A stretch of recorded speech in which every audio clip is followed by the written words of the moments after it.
Hello guys, welcome back to my channel only sociology. आज मैं आपको सोशियोलॉजी के अंतर्गत जो भी महत्वपूर्ण प्रश्न जो कि बार बार आपको टीजीटी पीजीटी व जो भी आपके एग्ज़ाम होने वाले हैं समाजशास्त्र के अंतर्गत इसी प्रकार के आपको क्वेश्चन पूछे जाते हैं। यह उन छात्रों के लिए है जो कि एग्ज़ाम में पढ़ते रहते हैं पर फिर भी एग्ज़ाम के टाइम उनका क्या होता है कि आपको एग्ज़ाम में दो ऑप्शंस नज़र आते हैं। ये अक्सर मेरे साथ भी हुआ है और आपके साथ भी होता होगा। तो इन सभी को दूर करने के लिए पीजीटी की व हायर एजुकेशन में जो भी आपके सोशियोलॉजी के एग्ज़ाम होते हैं, जैसे कि यूजीसी नेट जेआरएफ जीडीसी का होता है, पीजीटी का होता है, टीजीटी का होता है, सेट का होता है और आपका गेट का एग्ज़ाम होता है और भी जो एग्ज़ाम होते हैं, तो प्रवक्ता हेतु, लेक्चरर हेतु, तो आप सभी के लिए ये 2025 के अंतर्गत मैं आपको बता रही हूँ। तो शुरुआत सबसे पहले ये करते हैं कि समाज, इसके अंतर्गत मैं आपको बताने जा रही हूँ समाजशास्त्र का अर्थ एवं विषय वस्तु एवं क्षेत्र। उसके अलावा क्वेश्चन कैसे पूछता है, देखिए क्वेश्चन रहेगा समाजशास्त्र है। अब इसका एक डायरेक्ट ऑप्शन आपको यहाँ पे नज़र नहीं आ रहा है, लेकिन एग्ज़ाम में ऑप्शन के अकॉर्डिंग होता है। आप यहाँ पे जो भी आपको दिख रहा है स्क्रीन पर, आप उसके अकॉर्डिंग इसको याद करिए। जैसे कि अब मैं इसको फाइनली मैं स्टार्ट कर रही हूँ और स्टार्ट करते ही मैं आपको सबसे पहले बता रही हूँ कि ये जो यहाँ पर लिखा हुआ है समाजशास्त्र, ठीक है। समाजशास्त्र क्या है? तो समाजशास्त्र सामाजिक विज्ञान है। क्या है? सामाजिक विज्ञान। सामाजिक विज्ञान को हम सोशल साइंस बोलते हैं। सामाजिक विज्ञान क्यों है, कैसे है, इसके लिए थोड़ा सा डीप में जाना पड़ेगा, तब भी मैं डीप में जाऊंगी। आप ध्यान से सुन लीजिए, आपको क्लियरिटी मिल जाएगी।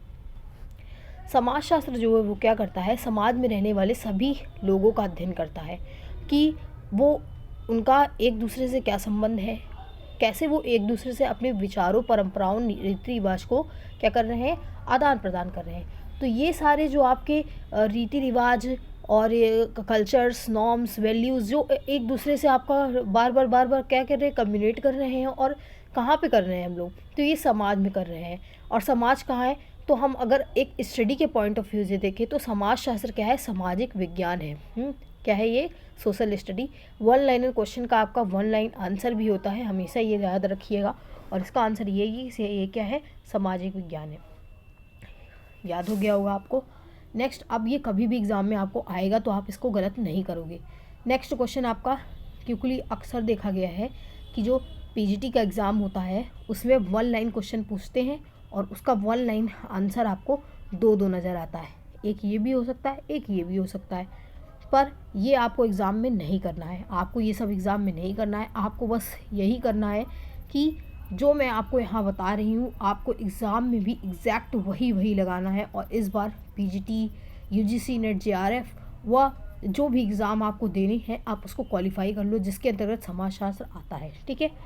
तो अब हम क्लास को और आगे बढ़ाते हैं। नेक्स्ट हम बात करते हैं कि सोशियस एक लैटिन शब्द है और लॉगस एक यूनानी शब्द है। हम सभी जानते हैं कि सोशियस एक लैटिन शब्द और लॉगस एक यूनानी शब्द है। इस प्रकार हमारा विज्ञान समाजशास्त्र दो भाषाओं की दोगली संतान है। अब यहाँ पे क्वेश्चन क्या, वो ऐसे भी बोल सकता था कि समाजशास्त्र दो भाषाओं की दोगली संतान है, किसने कहा? तो हम जानते हैं इसका आंसर बी स्ट्रीट। लेकिन यहाँ पे क्वेश्चन क्या घुमा रहा है कि देखिए यहाँ पे बोल रहा है कि सोशियस और लैटिन, सोशियस जो है वो लैटिन भाषा से है और लॉगस जो है वो यूनानी। अब माइंड कह रहा है कि इसका आंसर जो होगा वो कुछ अलग होगा। हाँ, क्या होगा? अब माइंड जो है वो हमारा क्या कह रहा है कि इसका आंसर तो कुछ अलग ही होगा। लेकिन जब हमने आगे क्वेश्चन पढ़ा तो यहाँ पर निकल के आ रहा है कि हमारा विज्ञान मतलब समाजशास्त्र दो भाषाओं की दोगली संतान है, किसने कहा है? तो इसका आंसर ही साफ साफ यहाँ पे मेंशन कर रहा है कि रॉबर्ट बीर स्ट्रीट ने कहा है। यही चीज़ अक्सर एग्ज़ाम में होती है और मेरे साथ भी हुई है। इस प्रकार से मैं आपको यहाँ पर पूरी क्लियरिटी के साथ बता रही हूँ कि इसका आंसर रॉबर्ट बीर स्ट्रीट है। रॉबर्ट बीर स्ट्रीट एक ऐसे विचारक हैं जिन्होंने हर जगह पर अपने अपने विचार का प्रदान किया है, अपने अपने अलग अलग पॉइंट ऑफ व्यू रखे हैं और इन्होंने इस प्रकार इसको बोलकर समाजशास्त्र को एक नया व्यू दिया है। तो यहाँ पर आप देख लीजिए कि सोशियस लैटिन भाषा से लिया गया है और लोगस जो है वो यूनानी शब्द से बना है। ये क्वेश्चन अलग है। ये दो भाषाओं की दोगली संतान, सोशियोलॉजी को, समाजशास्त्र को दो भाषाओं की दोगली संतान किसने कहा है? रॉबर्ट बीर स्ट्रीट ने। नेक्स्ट क्वेश्चन, समाजशास्त्र शब्द दो शब्दों से मिलकर बना है, सोशियस और लोगस। ये क्रमशः संबंधित है तो लैटिन और ग्रीक भाषा से। हमारा अब यहाँ पर एग्जाम में आपको ये ग्रीक आगे भी कर दिया होगा और लैटिन पीछे कर देता है, या कभी कभी ग्रीक लिखा हो, या ग्रीक और यूनानी लिखा हो और लैटिन और ग्रीक लिखा हो। तो आपका आंसर क्या होगा? लैटिन और ग्रीक, क्योंकि सोशियस जो है वो लैटिन से है और लोगस जो है वो ग्रीक से है। अगर लोगस पहले होता, सोशियस बाद में होता, तो हमारा ग्रीक आगे आ जाता और लैटिन पीछे आ जाता। तो आपको क्रम भी दिमाग में याद रखना पड़ेगा कि सोशियस जो है वो लैटिन है और ग्रीक जो है वो सोशियस जो है वो लैटिन से और लोगस जो है वो ग्रीक भाषा से लिया गया है। नेक्स्ट क्वेश्चन हमारा ये है, नेक्स्ट क्वेश्चन ये है कि सोशियोलॉजी दो शब्दों सोशियस और लोगस के मेल से बना है।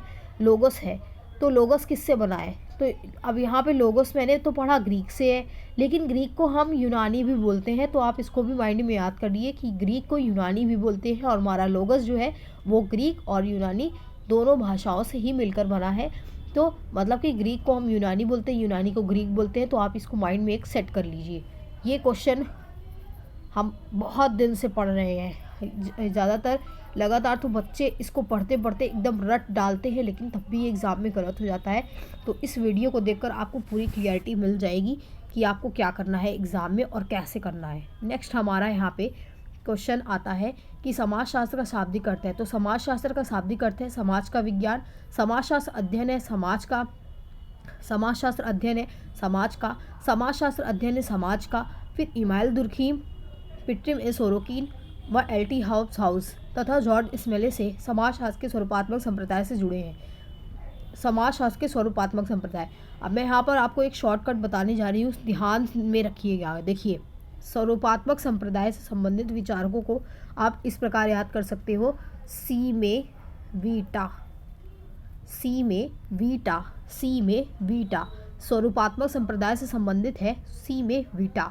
सी में मतलब हो गया, सी का मतलब हो गया स्मेल, मे का मतलब होगा मैक्स वेबर और वी का मतलब होगा मानविज और टा का मतलब होगा टानिज। ठीक है, तो आपको यहाँ पर ये भी क्रम याद रखना है और इस क्रम को याद करने के लिए मैंने आपको शॉर्टकट बता दिया है, तो आप इसको भी याद कर सकते हो। इसी प्रकार से एग्ज़ाम के लिए अलग अलग शॉर्टकट मैं आपको ला रही हूँ और आप उसको लर्न करते जाइए ताकि आपको कोई भी प्रॉब्लम ना आए और आप इस बार क्वालिफाई कर लो एग्ज़ाम। ठीक है, नेक्स्ट क्या है हमारा कि समाजशास्त्र में स्वरूपात्मक संप्रदाय का संस्थापक है। तो हमने पढ़ा सी में बीटा, सी में बीटा में सबसे पहले सी आ रहा है, तो सी जो है स्मेल बनाता है और स्मेल ही क्या है, क्या कौन है, जो है स्वरूपात्मक संप्रदाय के मतलब फॉर्मल स्कूल के क्या है, संस्थापक हैं। अब George Simmel Auguste Comte, George Simmel Auguste Comte Emile Durkheim तथा टालकट पार्सन से समाजशास्त्र के स्वरूपात्मक संप्रदाय का समर्थक है। स्वरूपात्मक संप्रदाय का समर्थक है, तो मैंने पहले ही यहाँ बताया सी में बीटा था, हाँ, तो ये इसमें कौन आ जाता है, जॉर्ज स्मेल। स्वरूपात्मक संप्रदाय की अवधारणा दी है जॉर्ज स्मेल ने, मैंने बताया सी में बीटा, सी में बीटा में सी सबसे पहले आता है। सी मतलब होता है जो आगे का मतलब हो गया फर्स्ट नंबर, फर्स्ट मतलब इसी ने ही स्थापित किया होगा, तो ये कौन थे, स्मेल थे हमारे। नेक्स्ट क्या है हमारा, नेक्स्ट है स्वरूपात्मक संप्रदाय से संबंध रखता है वीरकांत और मैक्स वेबर। वीरकांत और मैक्स वेबर मैंने बताया था, वीरकांत और मैक्स वेबर। तो सी में बीटा था तो वीरकांत था उसमें और मैक्स वेबर था। फिर समाजशास्त्र में समाजशास्त्र के स्वरूपात्मक संप्रदाय से संबंधित नहीं है एल.टी. हाउस। हो सकता है यहाँ पर कुछ नाम दिया रहा हो, अब यहाँ पर तो नहीं दिया हुआ है, तो हो सकता है सी में बीटा में से कोई नाम था, 3 नाम सी में बीटा के थे, तो वो सब तो संबंधित है और जो संबंधित नहीं है वो एल.टी. हाउस है। फिर क्या है हमारा समाजशास्त्र के समन्वयात्मक संप्रदाय संबंधित है सोरोकिन। अब समन्वयात्मक संप्रदाय का मतलब क्या होता है, समन्वयात्मक संप्रदाय वो है जो समाजशास्त्र को एक ऐसे विज्ञान के रूप में रखते हैं जो कि स्वतंत्र नहीं है, हाँ, और जो स्वरूपात्मक फॉर्मल स्कूल के वो लोग क्या बोलते हैं कि समाजशास्त्र जो है वो स्वतंत्र विज्ञान है, स्वतंत्र विज्ञान के रूप में इसको देखते हैं। इसमें क्या है कि इसके संस्थापकों में हमारे समन्वयात्मक संप्रदाय के अंतर्गत कौन आते हैं? समन्वयात्मक संप्रदाय के अंतर्गत आते हैं सोरोकिन, दुर्कीन, हॉब्सहाउस और सोरोकिन संबंधित है समन्वयात्मक संप्रदाय से। तो अगर आपको एक याद है तो दूसरे आपको याद करने की आवश्यकता उतनी नहीं पड़ती है। सी में बीटा मैंने याद कर लिया है, तो सी में बीटा से मतलब फॉर्मल स्कूल और इसको सिंथेटिक स्कूल बोलते हैं। फिर समाजशास्त्री जो शिकागो स्कूल से संबंधित है तो वो है कौन? ए स्मल है। फिर समाजशास्त्र के शिकागो स्कूल से संबंधित नहीं है, तो शिकागो स्कूल से संबंधित ये एक टॉपिक है। इसके लिए मैं आपको शिकागो स्कूल का फुल वीडियो बनाऊंगी कि जिसमें आपको ए स्मेल, शिकागो स्कूल क्या है, शिकागो स्कूल और फ्रैंकफर्ट स्कूल के बारे में मैं आपको बताऊंगी कि ये दोनों स्कूल कौन से और क्या क्या है। तो अभी इसको आप ऐसे पढ़ लो क्वेश्चन के अकॉर्डिंग, क्योंकि ये थोड़ा सा लिए लंबा जाएगा टॉपिक, इसलिए मैं आपको यहाँ पर इसका डिस्क्राइब नहीं करूँगी ज़्यादा। तो आप इसको यहाँ पर ये समझिए कि शिकागो स्कूल से संबंध रखते हैं ए स्मेल है, और शिकागो स्कूल से संबंधित नहीं है तो टीबी बोटोमोर। फ्रैंकफर्ट स्कूल से संबंधित नहीं है बर्गस। और समाजशास्त्र का अतीत लंबा है और इतिहास छोटा, किसने कहा है? इतिहास छोटा भी कहीं कहीं लिख कर आता है, संक्षिप्त भी कहीं कहीं लिख कर आता है। तो आप इसको ध्यान रखिएगा कि समाजशास्त्र का अतीत तो लंबा है लेकिन इसका इतिहास जो है वो छोटा है, ये संक्षिप्त है। किसने कहा है? रॉबर्ट बीर स्ट्रीट ने। रॉबर्ट बीर स्ट्रीट की एक और परिभाषा मैंने अभी पढ़ी है, तो आप इसको कॉमेंट करिए कि क्या था वो परिभाषा। मैं आपको दोबारा रिपीट नहीं कराऊंगी क्योंकि यहाँ पर हमारा कोर्स जल्दी चल रहा है। फिर समाजशास्त्र सामाजिक, श्रेणीबद्ध, विशुद्ध, अमूर्त, सामान्यीकरण, तार्किक के साथ साथ अनुभविक और एक सामान्य विज्ञान है। ये भी रॉबर्ट बीर स्ट्रीट ने कहा। देखिए, रॉबर्ट बीर स्ट्रीट का मानना ये है कि समाजशास्त्र, पहले इन्होंने बोल दिया समाजशास्त्र दो भाषाओं की दोगली संतान है। तो ये देखिए, दो भाषाओं की दोगली संतान सबसे पहले उन्होंने कहा। फिर उसके बाद इनका आता है कि रॉबर्ट बीर स्ट्रीट ने कहा कि समाजशास्त्र का, जब इन्होंने हिस्ट्री में समाजशास्त्र का अध्ययन किया कि समाजशास्त्र आया कहाँ से, तो इन्होंने बोलते समाजशास्त्र का अतीत लंबा है लेकिन इतिहास क्या है? संक्षिप्त है। नेक्स्ट इन्होंने कहा कि समाजशास्त्र सामाजिक, श्रेणीबद्ध, विशुद्ध, अमूर्त, सामान्यीकरण, तार्किक के साथ साथ अनुभविक और सामान्य विज्ञान। किसने अनुभविक और सामान्य विज्ञान माना है समाजशास्त्र को? तो इसमें नाम आता है आपका रॉबर्ट बीर स्ट्रीट के बारे में। फिर उसके बाद आता है समाजशास्त्र मानव मस्तिष्क की अंतःक्रियाओं का अध्ययन करता है। देखिए, मानव मस्तिष्क की अंतःक्रियाओं का अध्ययन करता है कौन? हॉब्सहाउस। समाजशास्त्र की एक परिप्रेक्ष्य द्वारा पहचान है, वह है सामाजिक अंतःक्रिया। हम समाजशास्त्र को एक सामाजिक अंतःक्रिया के रूप में ही ध्यान देते हैं। फिर समाजशास्त्र की एक परिभाषा दी है, समाजशास्त्र सामाजिक क्रिया की व्याख्यात्मक विवेचना का विज्ञान है। किसने कहा है? व्याख्यात्मक। हम सभी जानते हैं कि जब से मैक्स वेबर ने, तो उसने वेस्टर्न हैंड के बारे में बताया है, और वेस्टर्न हैंड का मतलब ही होता है व्याख्यात्मक। तो व्याख्यात्मक समाजशास्त्र के बारे में कौन बात करते हैं? Max weber. तो सबसे पहले आपका नाम आना चाहिए, दिमाग में तुरंत माइंड में आना चाहिए, खट से वो आना चाहिए एक शॉर्ट, जिसको हम कहते हैं ना, अरे ये आंसर है, अरे ये आंसर है, अरे ये आंसर है, अरे ये आंसर है। तो इसी में आपका टाइम जाता है जब आपका माइंड एक्स्ट्रा सोचता है। आपका माइंड जब एक्स्ट्रा सोचना शुरू करता है तभी आपको एग्ज़ाम में थोड़ी सी देरी हो जाती है क्वेश्चन को सॉल्व करने में। हाँ, तो आपको क्या करना है कि समाजशास्त्र की यह परिभाषा किसने दी? ये पॉइंट हटा दीजिए। समाजशास्त्र सामाजिक क्रिया की व्याख्यात्मक विवेचना का विज्ञान है। समाजशास्त्र सामाजिक क्रिया की व्याख्यात्मक विवेचना का विज्ञान है। किसने कहा? Max weber. आप उसको क्या करिए, खट कॉपी में नोट डाउन कर लीजिए, या नहीं नोट डाउन कर पा रहे हैं तो ध्यान से इसको समझ लीजिए, सुन लीजिए। बस उतना की पॉइंट याद करना बहुत ज़रूरी है।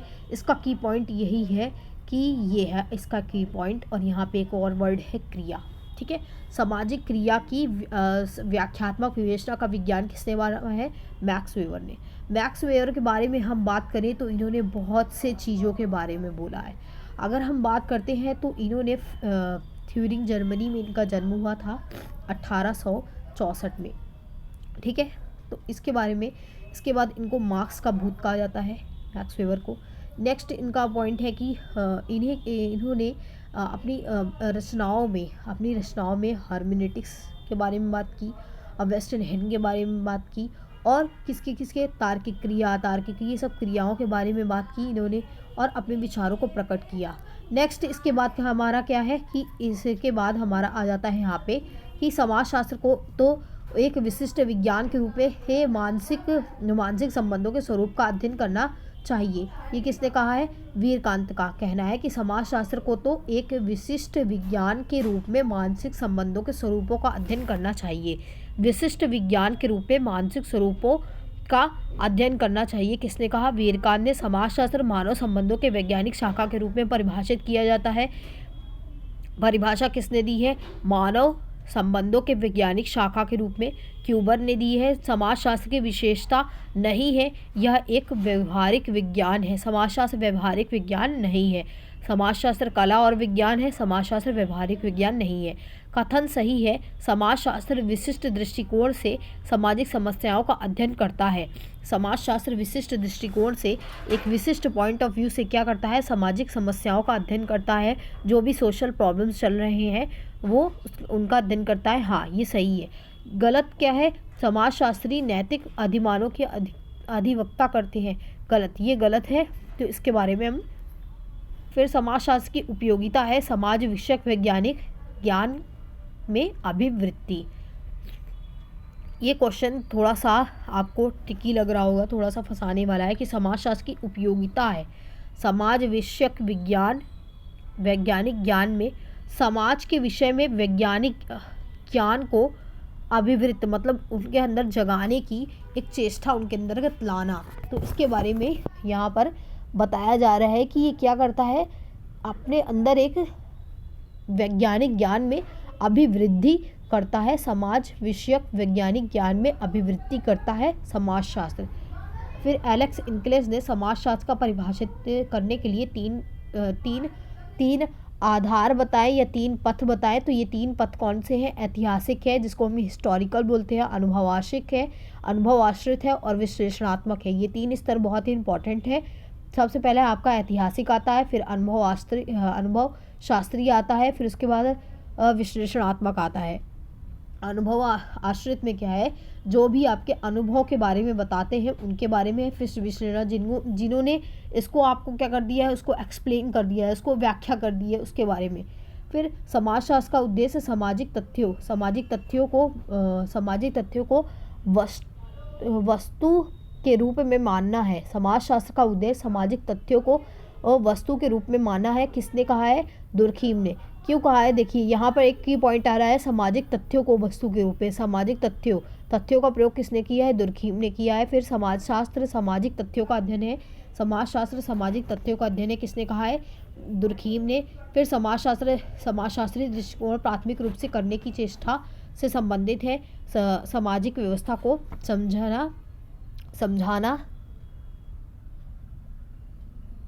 समझाने की समाजशास्त्री दृष्टिकोण प्राथमिक रूप से मतलब फर्स्ट टाइम अगर करते हैं तो इसके किससे संबंधित होता है? तो ये सामाजिक व्यवस्था से, मतलब जो सोशल सिस्टम होते हैं उससे संबंधित होता है, उनको समझाने संबंधित होता है। सी राइट मिल्स के अनुसार समाजशास्त्र क्या है? एक शिल्प है, एक शिल्प माना उन्होंने। सी राइट मिल ने समाजशास्त्र को क्या माना है? शिल्प माना है। समाजशास्त्र मानवीय क्रियाओं एवं अंतःक्रियाओं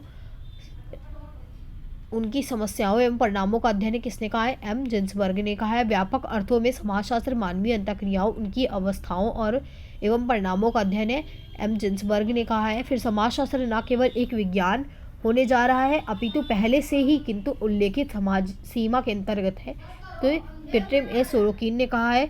फिर उसके बाद आपका नेक्स्ट क्वेश्चन यहाँ पे आ जाता है कि समाजशास्त्र सामाजिक संबंधों के विषय में मैकआइवर पेज ने, मैं क्या करूँगी, एक सोशियोलॉजी की जो परिभाषा इम्पॉर्टेंट है उसको एक नोट डाउन करके मैं आपको उसको कीवर्ड्स के द्वारा उसको समझाने का पूरा प्रयास करूँगी। आप उसको समझिएगा, ठीक है। ये सब आप देख लीजिएगा कि ये पूरा वीडियो आपके लिए ही बना हुआ है और आप इसको ध्यान से देख लीजिए। ये देखिए, ये इधर सॉरी थोड़ा सा यहाँ पे मिस्टेक हो रहा है।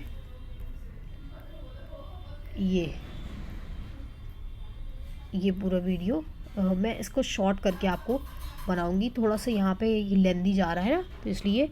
तो आज के लिए इतनी ही video. Thank you for watching. क्योंकि 10 मिनट का बनाना था, आई थिंक 15 मिनट का बन गया है। तो आज के लिए बस इतना ही। प्लीज़ आप तो खुद ही समझदार हैं, अच्छी लगेगी तो लाइक शेयर एंड सब्सक्राइब तो करेंगे।